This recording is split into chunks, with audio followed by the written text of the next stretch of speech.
remember the Green Plague Pit? Like the one in Germany with the Green Plague victims. Do you know how to approach dating a plague pit like this? And no, I don't mean romantically. We're not asking the plague pit out.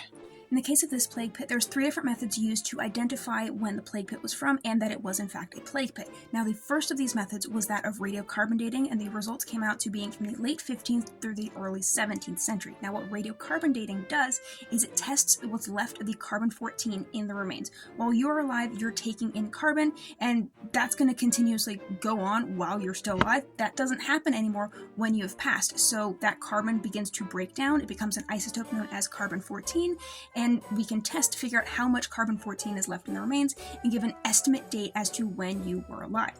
Another method is to look at the objects that are found alongside the individuals within the pits. Now, in total, there's 8 different pits that were found, 3 of which have been excavated, but in 2 of them, there was pottery shards found as well as silver coins.